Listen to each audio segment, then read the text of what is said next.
Hello and good evening. Welcome to our weekly GovCon chat. My name is Billy Welchman and I am the CEO of Core Solutions Group, where our mission is to help our clients do more with less. Wednesday is all about talking about government contracting, where we get to share some of our tips and different things to help small businesses succeed in this arena. So last week I attended what's called SOF Week, SOF Week, here in Tampa, Florida. And I got to one. It was a great experience. There were so many people there, so many business owners there, and we also got to be able to be in front of the government and the purchasing officers, the program managers, and learn more about what they're looking for, what they're seeing, and having that engagement. And there's a few things that I wanted to share tonight as far as the proposals and that thing. So let me share this. These are some do's and don'ts that they were talking about that I really think that I need to put out there to everybody, because sometimes we get in our own way. I know I've done it, of where we think we know best, when it comes to these proposals, like, their way really doesn't make sense. I know how I can make it so much better. I do it. I catch myself doing it when I'm writing proposals. And so the government's seeing it too, and it's not being portrayed very well. So a couple of things that they're noticing is AI generated proposals. They're seeing a lot of that. And you can use AI to help you with writing your proposals so they make more sense and maybe kind of bring it into a way that conveys your message. But what they're finding is a lot of companies are now just using AI to generate the entire proposal, maybe making a few adjustments, and they're noticing. And so please don't do that. You're running your risk of not being awarded that contract, or if you are awarded that contract, you might not be able to fulfill it. The other thing they're starting to do is interviews, because they're still getting so many AI generated responses. They're able to kind of filter those out, but to help filter out those people even further, they're now starting to do some interviews to make sure you can do what you say you're going to do. The next one is ignoring instructions. Those instructions in the solicitation of how they want the proposals. You have your font, your format.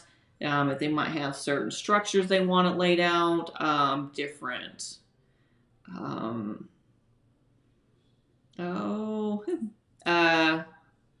Sections, those type of things. So make sure you're following those instructions. They're saying they're seeing a lot of proposals that our companies are not following those instructions.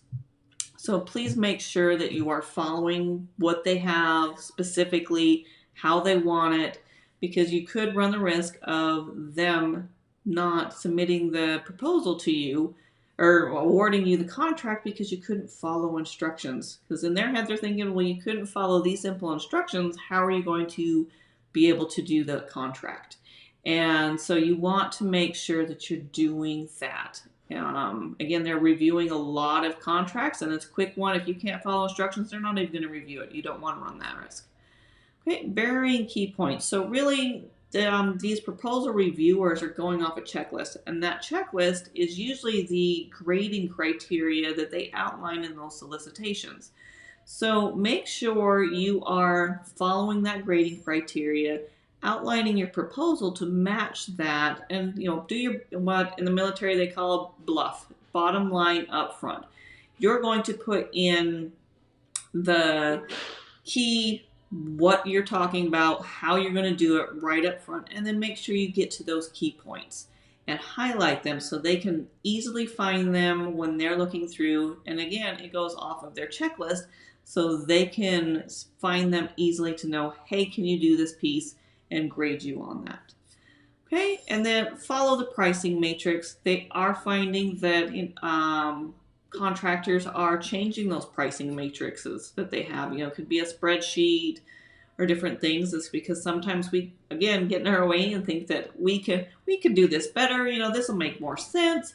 The reason they have a specific matrix in place is because you got to remember, they're reviewing could be up to hundreds of proposals, and if it does not match with all the rest of them and what they require, you run the risk of them not even reviewing that proposal. And you could have the best proposal in the world and you didn't follow their pricing matrix because you thought, hey, this format would look better.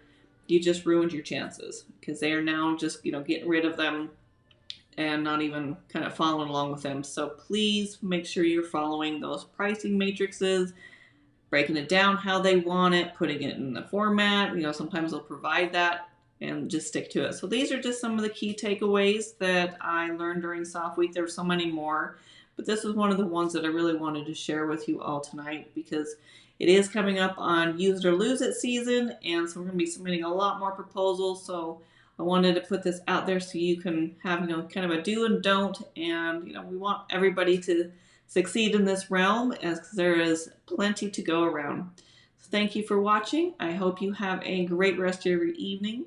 Please don't forget to like, share, and follow our page as we have different tips and tricks as we go.